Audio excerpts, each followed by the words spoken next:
It's the spring of 2019. The Allianz Stadium is buzzing with a very specific kind of anxiety.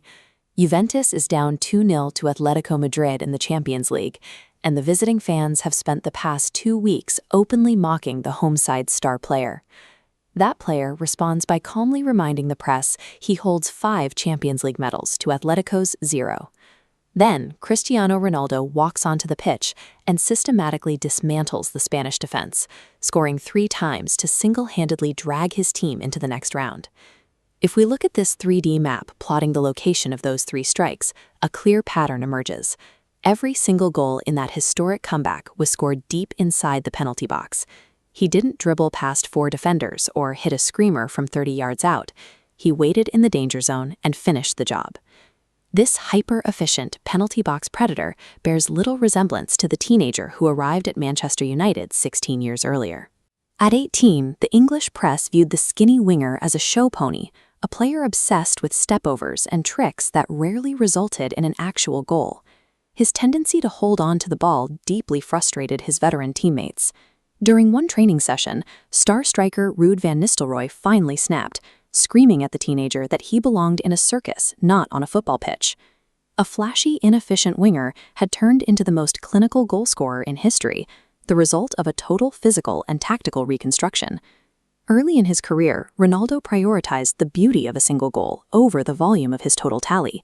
That fixation meant he routinely bypassed easy tap-ins to try and manufacture a highlight reel moment. To fix this, he began physically reprogramming his body for raw, explosive speed. Teammates recall him strapping heavy weights to his ankles during training drills, calculating that once he took them off for actual matches, his reaction time would be sharp enough to beat any defender to a loose ball. Dutch coach René Mullenstein then worked with him to tear down his aesthetic playing style. They traded the unproductive stepovers for relentless finishing drills, eventually developing his signature, violently dipping knuckleball free kick.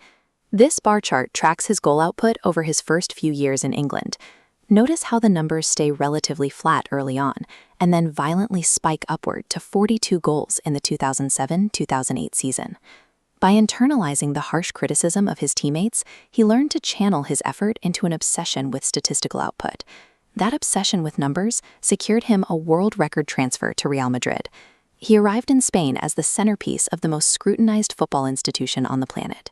But he arrived in Spain at the exact moment Pep Guardiola's Barcelona was mastering the sport, spearheaded by Lionel Messi, a player scoring 20-plus league goals and collecting trophies with apparent ease. Look at this dual line graph tracking their rivalry. To keep Madrid competitive, scoring 20 goals a year was no longer sufficient. We can see Ronaldo force his output higher and higher, pushing both of their totals completely off the standard scale. The pinnacle of this arms race arrived in 2012. With the league title on the line, Ronaldo silenced the Camp Nou crowd with a decisive goal and his iconic calm down celebration. Pushed by the constant threat of a rival who seemed to defy logic, he mutated into a machine built entirely for statistical volume. Then, in the summer of 2014, his body broke down. He was diagnosed with tendinosis, a chronic degeneration of the patellar tendon that causes severe inflammation and pain. The medical reality was blunt. The explosive pace and the rapid changes of direction that defined his entire identity on the pitch were going to deteriorate. Instead of fading out, he redesigned his tactical footprint. Watch his average positioning shift. He abandons his wide left role, anchoring centrally. Zooming in, his movement arrows become short, jagged, and calculated. He replaced 40-yard sprints with elite off-ball intelligence, mastering the messy finish. By accepting his physical decline and discarding the playstyle that made him famous, he bypassed early retirement, evolving into the most clinical version of himself. This calculated reinvention delivered 3 consecutive Champions League trophies for Real Madrid and a historic European Championship for Portugal.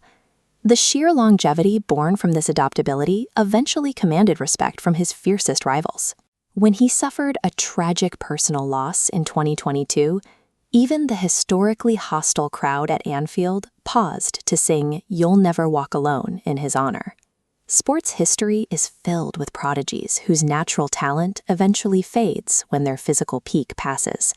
But looking at the teenager in Lisbon next to the veteran in Turin reveals a completely different kind of athlete. true sporting immortality doesn't always come from natural gifts. It comes from having the ruthless willpower to tear down your own identity and rebuild it the exact moment the game demands it.